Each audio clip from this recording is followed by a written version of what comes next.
Hello, everybody. Welcome to our meeting for today. That's sponsored by SIOP Africa's Research Committee.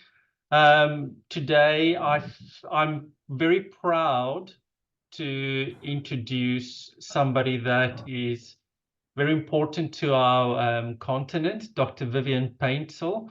But there's two reasons why I'm very excited. First of all, this would be one of the first meetings where we are going to start introducing working groups. Can I just ask everybody to please mute their telephones or they...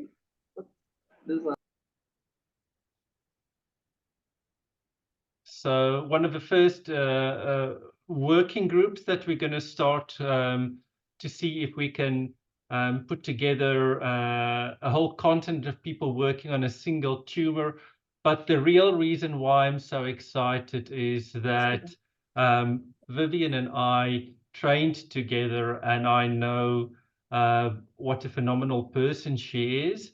And I've seen the presentation, so you're certainly in for something wonderful. So, Vivian, over to you.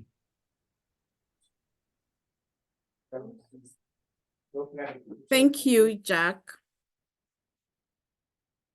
Good morning, good afternoon, good evening, everyone. Today we're going to talk about where we are with Wilms tumor in Africa. It looks as if my internet is misbehaving a bit, so I will turn off my video during the presentation, and afterwards I can just bring it on again. I hope that is acceptable. Absolutely. Okay, so I'm Vivian Paintsil, as Jack has said. So when we talk about nephroblastoma or Wilms tumor, what is it? It is a common renal tumor of infants and young children.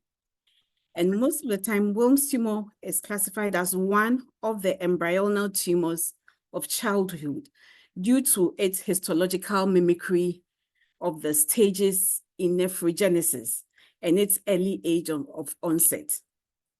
And it is thought to arise from aberrant nephrogenesis. So in about 90% of the cases, Wilms tumor is sporadic. But in a few, you can also have bilateral and multifocal disease. And then also, when it's bilateral or multifocal, normally they tend to present earlier. And then Wilms tumor can also be seen on the background of genetic predisposition. So we have commonly the WAGR, Wilms tumor, aniridia, genitourinary malformations, and then mental retardation, or other ones like your Danish-Drash syndrome. Also, Wilms tumor can also be associated with asymmetric overgrowth. Basically, the most common one being Beck-Wiedemann syndrome. But other isolated hemihypertrophy can also be seen. So in high-income countries, Wilms tumor has a survival rate of as high as 97% in some of the countries.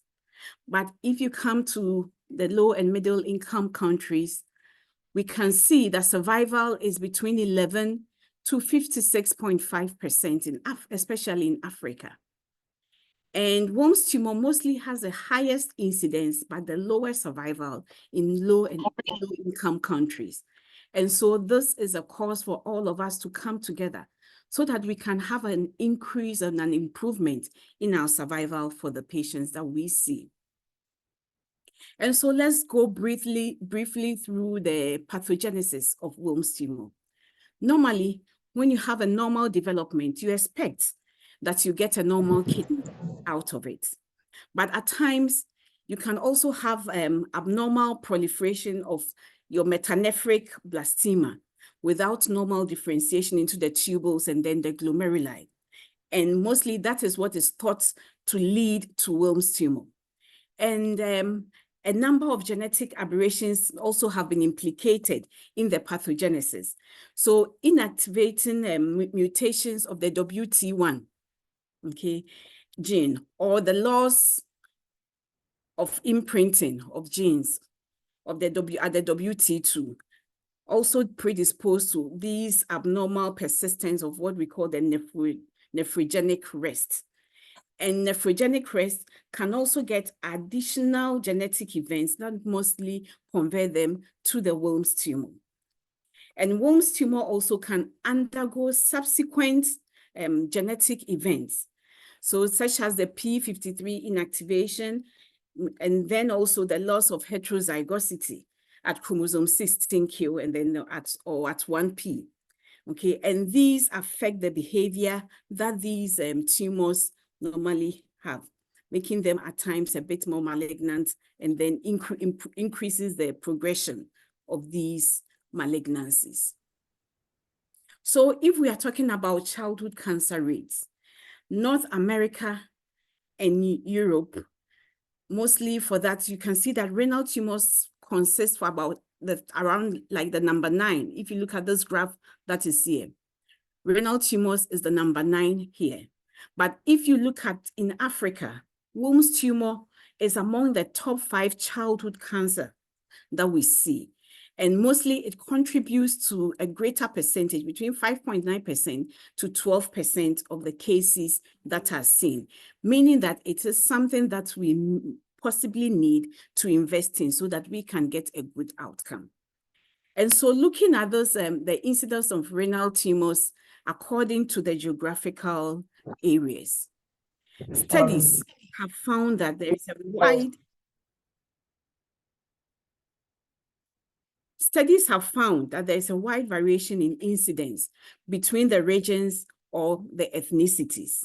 So from all the regions, if you look at this first line here, from all the regions, you can see that for renal tumors, Wilms tumor still constitute a higher proportion of the renal tumors that are seen. And if you go to the different geographic regions, you can see that mostly it is highest here in the North Americas and then the Europe. If you come to Sub-Saharan Africa and North Africa, you can see that approximately it constitutes approximately 6 per million person years. But if you come down to where the ethnic group in the USA is, you can see that a lot of the patients seen with Wilms tumor, you have a higher proportion of them, nearly 10 per million person years, being Blacks, okay? But there is, you wonder why this happens, because it looks as if there is a higher incidence of Wilms tumor in the Black population, even in the US. But there is a lack of population-based childhood cancer registries, okay? And also the data that was brought together to make this, most of the time is not so conclusive, because in resource-constrained regions, most of the time there's a low quality of data, and then these estimations at times make it very difficult. So although it shows as if we have a lower incidence of Wilms tumor, it could be that because of our data that are not congregated at one place, or because of the quality of the data, that is why we're having this low incidence of Wilms tumor in Africa. But if you look at it, it's possible that we have a higher incidence as compared to this. So let's look at things that have occurred with Wilms tumor right from the 1969s to the 2018. We saw that during that time, there was the formation of the first cooperative international protocols that was launched. And throughout, from the 1969 to 2018, there has been research, and there has been the launch of different initiatives, doing research and then putting the research into practice to change protocols and change things that have been done. So if you look at this, at some point in time, omission of lung radiotherapy proved safe in patients with complete metastatic response to induction chemotherapy. With research, they were able to come out with that and then instituted that practice so that patients get less toxic chemotherapy, but having a higher survival rate. And so it went on and until 2018, where the WHO launched the Global Initiative for Childhood Cancer. Okay. And as the new advances were coming in terms of treatment for Wilms tumor, it was seen that also the survival of Wilms tumor also improved from very low in the 1898 to 2003 for this data, which when it's more than 90%, which shows that it is possible for us in Africa to get survivals, which is around more than 90%. So in high-income countries, what has proved to help in improving survival is that first is their early diagnosis. A lot of the time, they are able to come up with their diagnosis early because we know that early diagnosis has a better impact for the patients. And then also focused research. So for the previous two slides that I mentioned, in terms of the timelines, we saw that they use research and then use whatever research findings to impact on practices. And with that, they were able to improve on their survival. The other thing that's helped to improve survival in high-income countries is the collaborative efforts among the surgeons, among pathologists, pediatric oncologists, pediatricians, radiation oncologists. Everyone came around one table so that with that, we're able to make sure that with the patient at the center, we're able to get the best out of it. And survival was able to improve with that. And better supportive care, both with the psychosocial supportive care and then supportive care in terms of patient care to minimize the toxicity. That also helped to improve on the survival that patients had. But in low and middle income countries, we have seen that our survival is not as good as what is seen in high income countries. Why? Most of the time, there is limited access to appropriate health services. A lot of the time, there are delayed presentations of the patient to us in the different facilities that we find ourselves. At times, even when they come to us, there is reduced capacity to deliver appropriate cancer therapy and supportive care. That although patients are there, you don't have the capacity to deliver adequate supportive care for them. And with that too, some of your patients can die out of toxicity from the chemotherapy that are given. And the other thing is about the high treatment abandonment rates that we find, okay? And other comorbidities like malnutrition and also disease like HIV, which are also increased in our part of the world.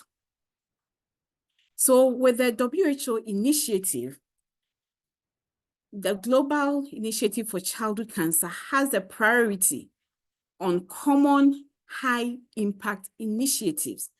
So they took Wilms tumor because Wilms tumor is common, very common, and highly treatable. So when you are able to treat Wilms tumor, you can have a very high impact. So with that, you have a win-win effect from it. And then the 6 index cancers that GICC brought about, Wilms tumor was one of them. So what Wilms tumor basically, what we really wanted to do in terms of Wilms tumor was to be able to connect all the multidisciplinary services together, because we know that for Wilms tumor, if the multidisciplinary services are not appropriate, managing them most of the time you might not really get the best or optimal outcome that you expect to find. And so with this, they targeted all these 6 cancers, but with Wilms tumor, mostly you'll be able to have a good outcome with it.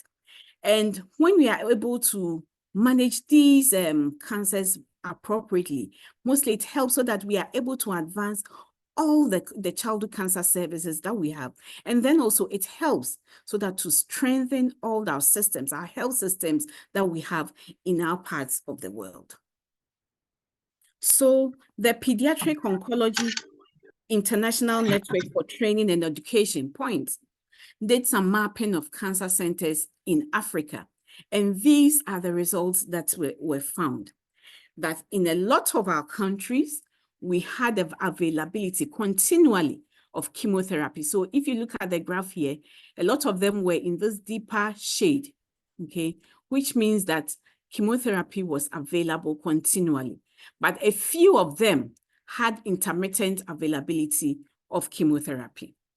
And then if you go to the availability of radiotherapy, you could see that some of the countries in Africa, they didn't really have radiotherapy services.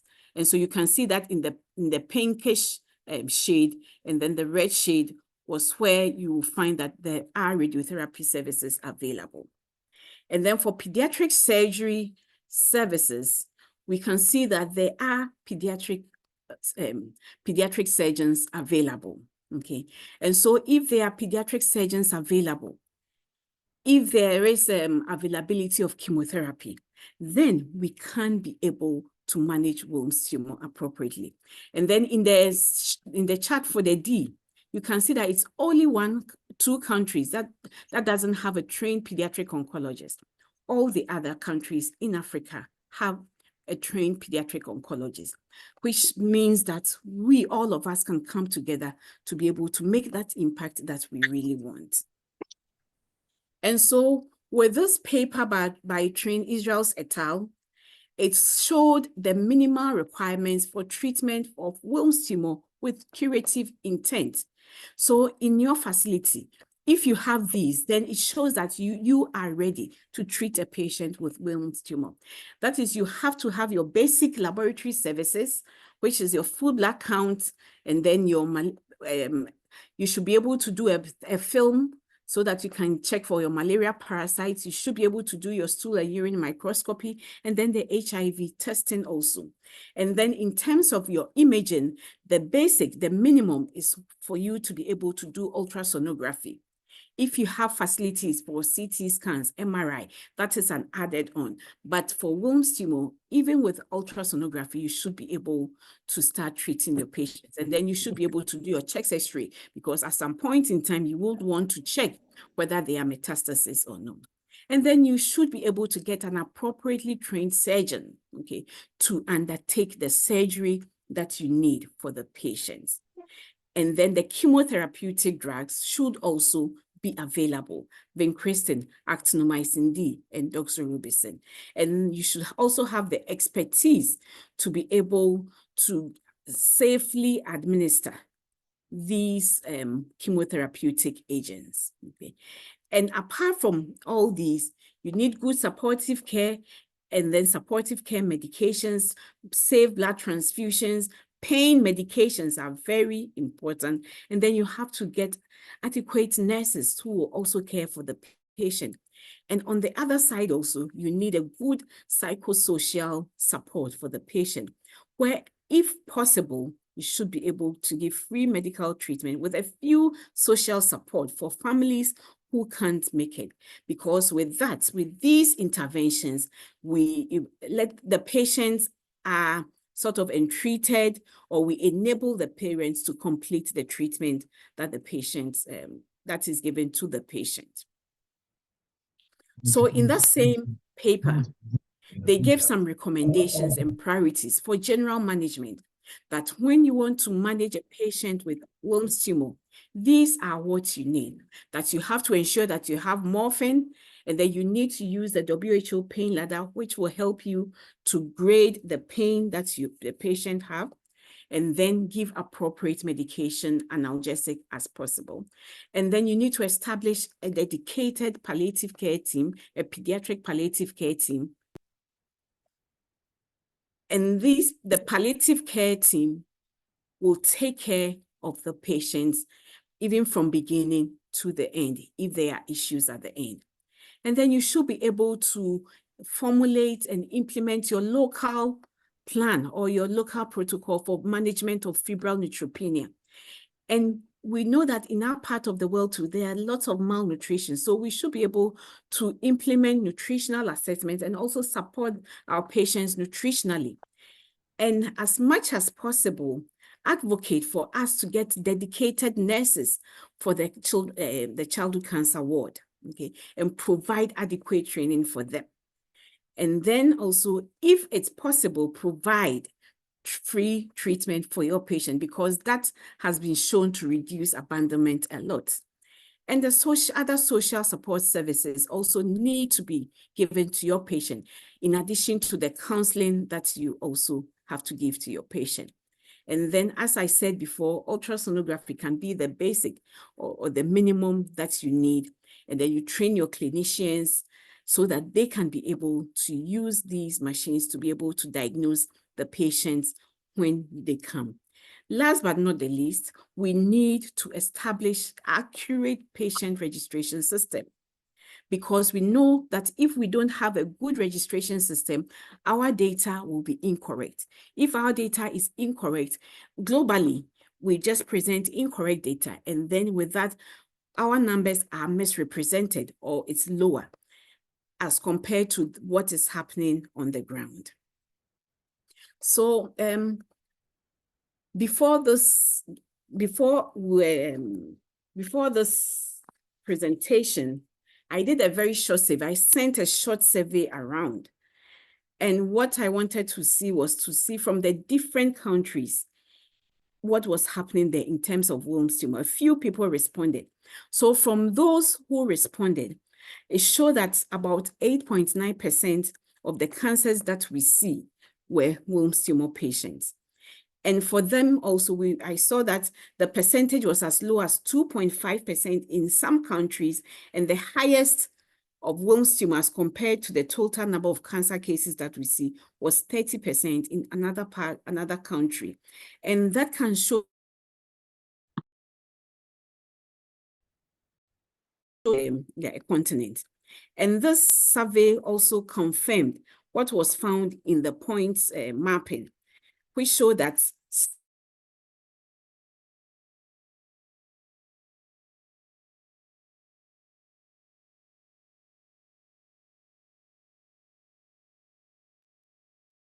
Vivian, we seem to have lost you for a second.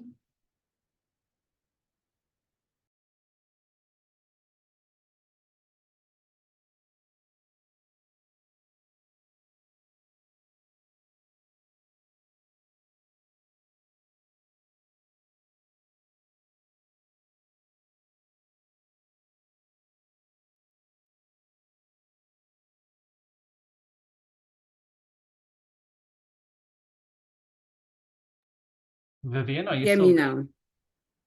Now I can hear you. Okay. Now you can hear me. Okay. I'm just sharing it, resharing it again.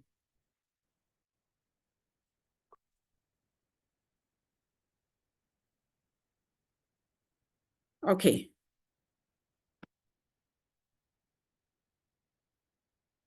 Yeah, so what I was saying was that this survey also confirmed what was found in point, with surgery, pathology services, and radiation services available in some of the countries. And then what was seen with a short survey that we did was that there was access to antibiotics. And also, there was the availability of multidisciplinary teams. Just that about 50% of the multidisciplinary team meetings were happening weekly. And then for the others, about 33% also, the team meetings occurred when there was the need. And in terms of access to blood and blood products, about 67% of respondents were saying that they frequently had access to blood and blood products, and that was good. So we'll just walk through a few of the Wilms tumor papers that were available. And so the first one is the GFAOP.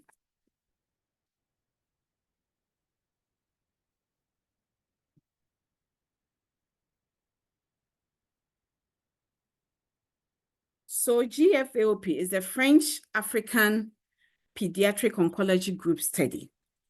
And they did the study. 7 African units participated in a non-randomized prospective study. The inclusion criteria was the clinical and radiologic diagnosis of Wilms tumor, and then you should be between 6 months to 18 months with a unilateral tumor.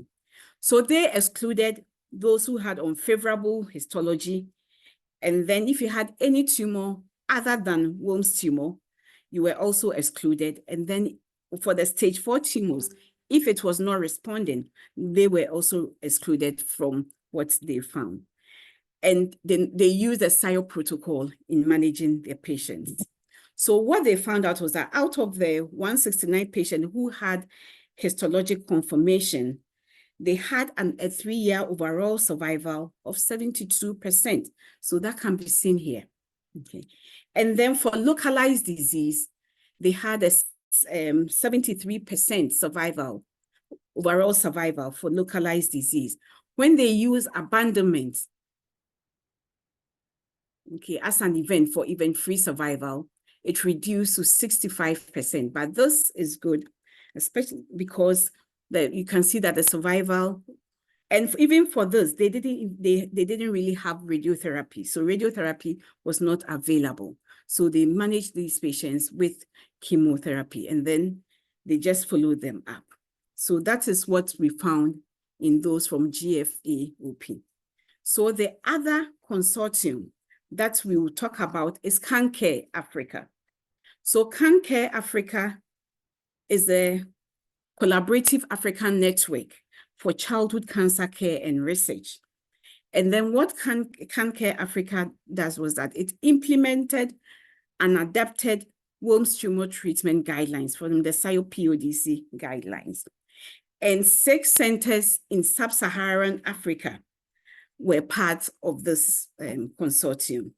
They instituted very simple mechanism to help the patient so that they completed treatment. So some of the mechanisms were to provide, if they needed support in terms of their treatment, they provided it. Nutritional supports and any support that patients needed, they provided it. And then they also reduced some of the intensity of the chemotherapy so that it will reduce the toxicity that patient had. And before anyone came into the CanCare Africa consortium, you had a baseline evaluation of what the number of patients you have in terms of Wilms tumor and then your survival. And so at the end of the 2 years, we saw that there was an increase in the survival with very simple mechanisms in place.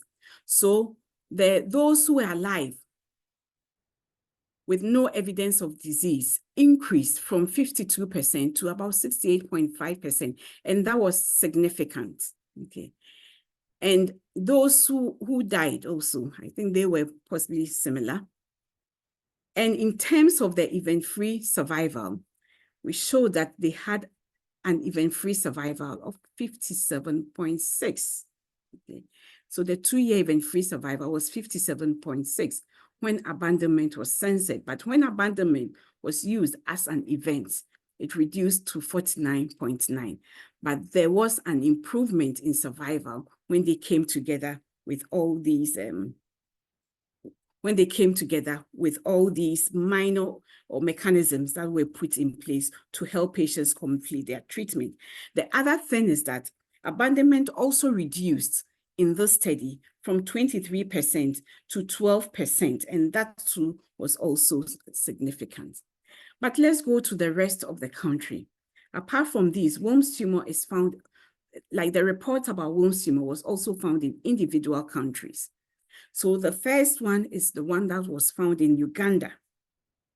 And for Uganda, we saw that the overall survival was 59.3. And if you were comparing the favorable histology with the unfavorable histology, we could see that the favorable histology had a better survival as compared to the unfavorable histology. And in terms of the other parts of Africa, there were different publications. Okay. The first one, Dogiri et al. In Tunisia, had a very high survival rate in the paper called Analysis of Prognostic Factors of Nephroblastoma in Tunisian cohorts. And they were assessing the factors that influence survival. Other authors also did the same thing. And so you can see that there is really a wide range from as low as 7.7 to as high as 83% survival in Africa. And it is something that we really need to look into. So from all the articles that we got, what we saw was that most countries really haven't published their national data. And so when we mapped some of the literature that we had, you could see that a lot of gray areas, and then the gray areas were a lot, which shows you that there are things that we're doing were really unpublished. And so although in our small corners, we are doing so much, we are not publishing it, we are not coming together for us all to see what is happening. And I believe that that globally is not helping us as a continent. And so a few challenges that were found when we went through the literature for Africa was that there were highly constrained healthcare financing. Well, we saw that a lot of the time, having funds was also a constraint. The other thing was occasional shortages of chemotherapeutic agents for these patients. So at times, patients are due for some medication, and then there are shortages of the chemotherapy. So patients might have to wait as a result of that. And then also in terms of our imaging and radiation therapy, there were limited or no infrastructure for these facilities. And that also had an impact on our patients. And in terms of pediatric surgical training, there was also lack of specialized pediatric surgical training also. And also inadequate reporting and data collection. So we work as clinicians, we work, but in terms of making sure that what is the first stage, land on it. So making sure that the whole process is aligned and clean. Yeah. So if you go and do the science right now, so what's actually so please, can you mute your mics for me? Thank you. So what we saw was that we are working in our different spaces, but we are not adequately reporting what we see. And so that was a sort of a challenge. And then in terms of the specialist cancer services that are available, we found that that was quite inadequate. And late clinical presentation was also one major challenge that was found, especially when there are delays in diagnosis, and that mostly occurs from both the family end and the healthcare professionals end. And when we start treatment, at times when the toxicity also from our treatment also can contribute and increase the mortality that patients might be having. And that can also lead to treatment abandonment because at times patients get scared when they go through a their child go through a very sick problem. And then after that, they decide that, well, then I will just stay back, I won't go again. And so we need to see how we manage the toxicity also from our treatment. Malnutrition and HIV are also major challenges that needs to be tackled. And the other thing is that a lot of the time, the quality of life of our patients are largely unrecognized, and then we don't prioritize it. But that is one challenge, and I believe that with moving on, we will also have a look at it and then see how we improve on that. So these were some key areas for improvement that I found, I gleaned from the literature that we read. One was about the comprehensive registries, where I think we need to have comprehensive registries moving forward. And then we need to also have multidisciplinary team meetings, regular team meetings. If we haven't formed it, we need to form one and have regular team meetings. And also being able to diagnose our patients early enough.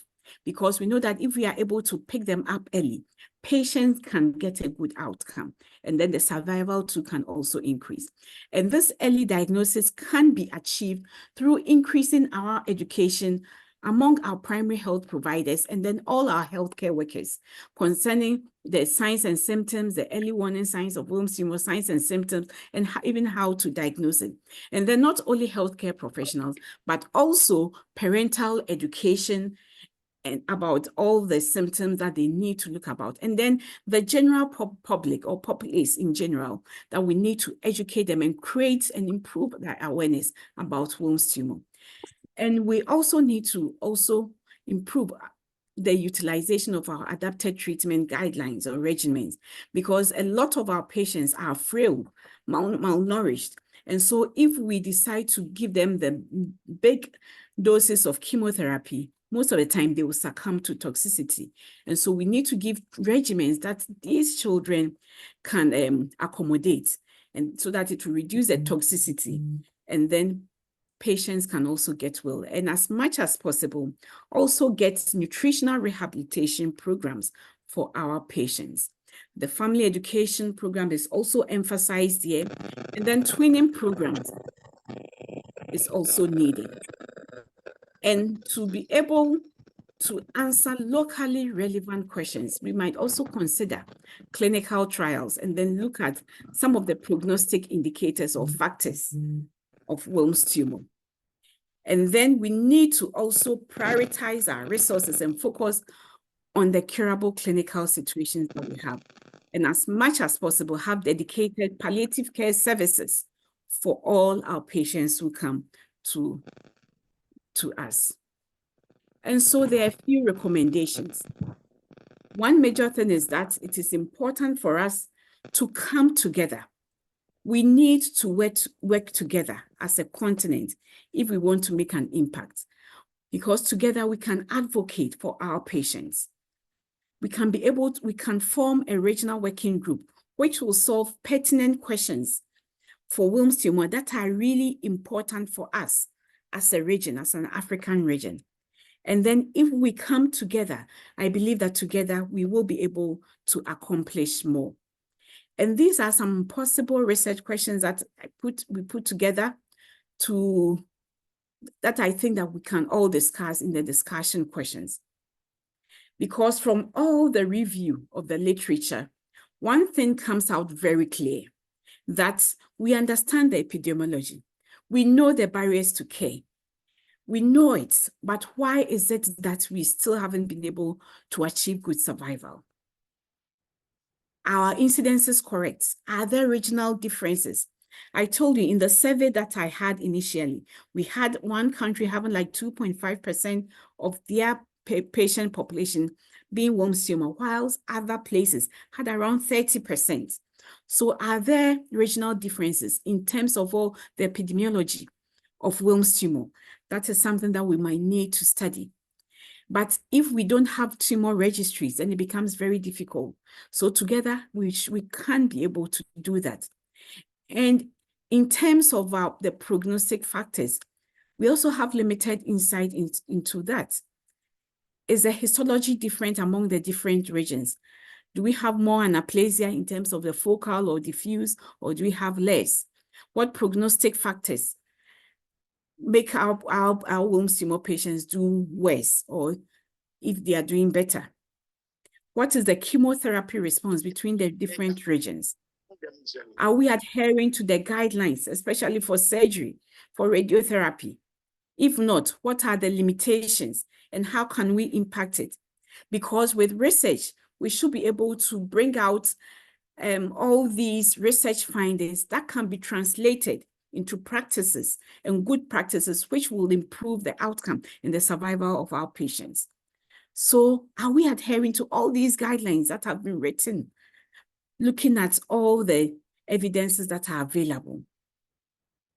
The time is now for us to come together as Africa, so that together we can look into all these, because we know that we are all looking after patients who have Wilms tumor. But how are we doing? We need to come together, look at relevant questions, research questions, study it, and see how we can improve our survival, because our survival can improve from where we are now to over 90%. Those in the high income countries, they started from very low survival, but they have improved. And I believe that with what we are doing, we should be able to improve our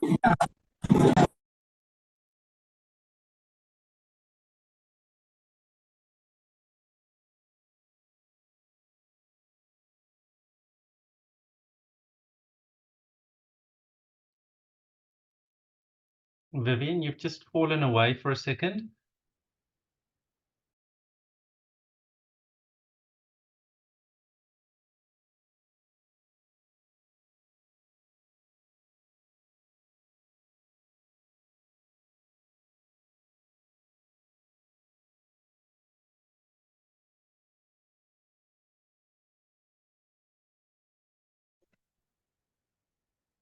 Recording in progress.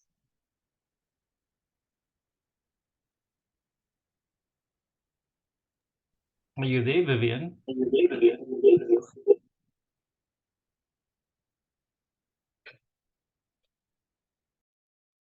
Yes, I'm there, Jack. Yes, so what I was saying, I was on my last slide, which was saying that all of us can come together. We can do it. It's doable. And it was a time for discussions, for questions. Okay, so I'm sure you've elicited quite a lot of questions from people, and this was a beautiful overview from various angles that highlighted where the next steps are for us as Africans to look at Wilms tumor. What really struck me was that, number one, abandonment is a problem, and that is why between CanCare and GFIOP, it was you guys calculated the outcomes with and without abandonment. But if I do my maths correctly, there's still that margin of it's about 9%, even if you look at the abandonment, or 9 to 15%, where we are not getting to the same outcomes as the higher income countries.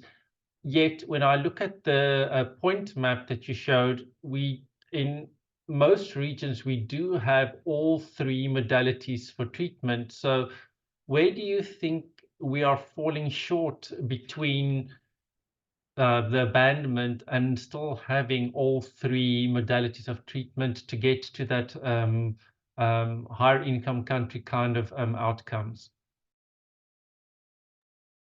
Yes, so for that, I think that for most of the time, the financial aspect also come in, because from experiences from CanCare Africa, we were able to see that with very simple mechanisms, where we paid for patients in terms of what the patient couldn't afford.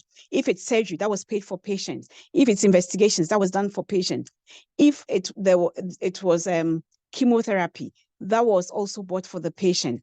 Abandonment reduced, because what we saw was that the patients or the parents really want to complete their treatments, but a lot of the time they really don't have the funds to do it. And so that was a big barrier. That was a big barrier in what was being done. And so I believe that it comes with advocacy, so that in places where, if those three modalities are available, radiation it costs a lot to do radiation, but they are children. Can we advocate that children can have their radiation free? And all those, we can only do that if we come together.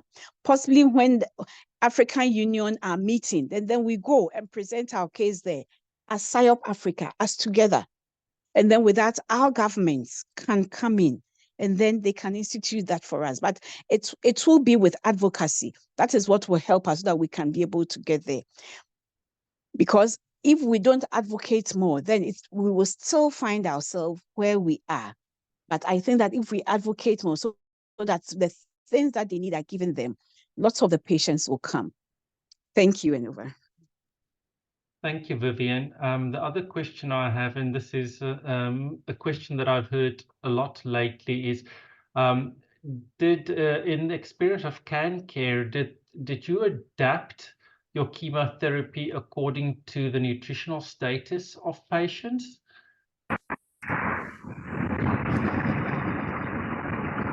Yes. So for CanCare, if you are malnourished, we didn't really give you the full dose of the chemotherapy. There was a dose reduction for you if you were malnourished. So that was one major criteria, because we know that when malnourished patients get the full doses, they have a higher chance of getting more toxic effects. And all those toxicity also led to high mortality when patients.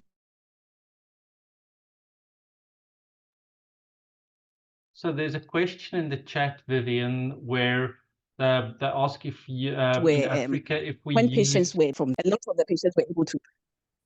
And those guidelines are in the guidelines, the adapted treatment guidelines, where there are modifications for those who are malnourished too. Thank you. Great, Vivian. So there's a question in the chat that says, in Africa, did you see that most people used upfront chemotherapy, or did they go to surgery immediately? Like, so it's, I suppose it's the age-old question of SIOP versus COG. Mm-hmm. Yes, so it was seen that some used the SIOP approach, some use the COG approach. So people use a different approaches, but I believe that most of the time it depends on where you trained. But there was really no preference from one. But both of them were used. And I think that also came out with a paper by Jennifer Gill et al., where they mapped up, and then that can also be seen that a lot of people were using the COG approach, some were also using the SIOP approach too. So, Vivian, I see that Halises wrote that in Ethiopia, their problem is, you know, the timely starting or you know, or grading the Wilms tumors, getting the surgery and radiotherapy done at the same stage. And those are their major problems, because their unfavorable histology is less than 1%. And then obviously he said that they also struggle with the management of bilateral Wilms tumors. Is the incidence of bilateral Wilms tumor more in Africa than in westernized countries?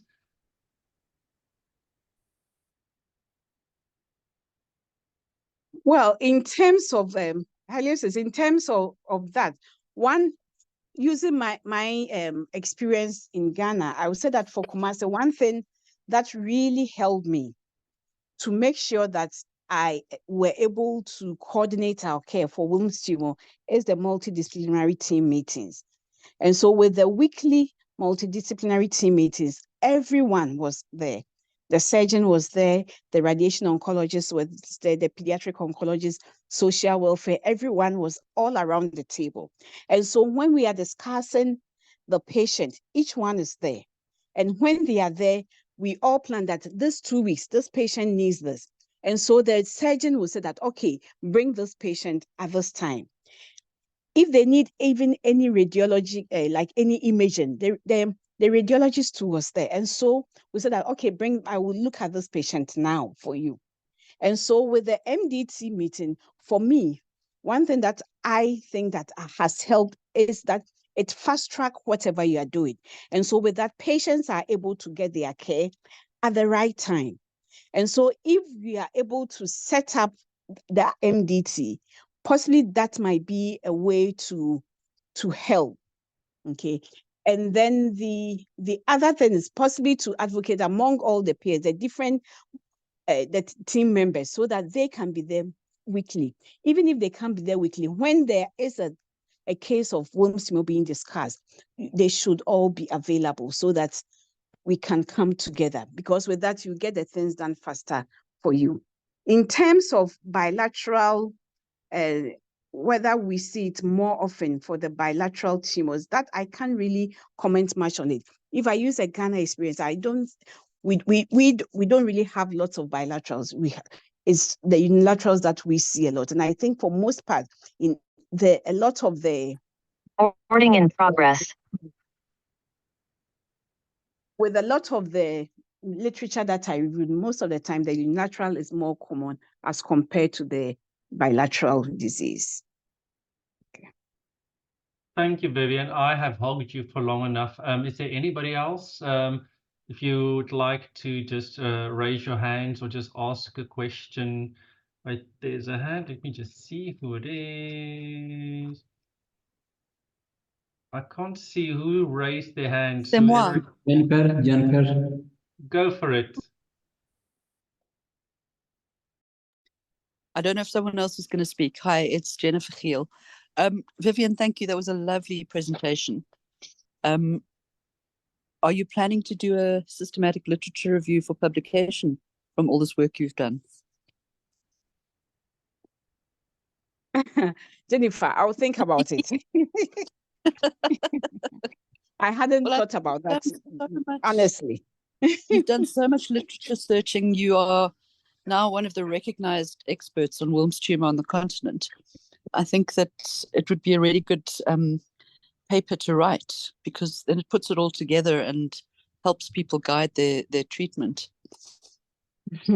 So Vivian, you have 92 people on this meeting, which means you have 92 candidates that's going to help you write that article.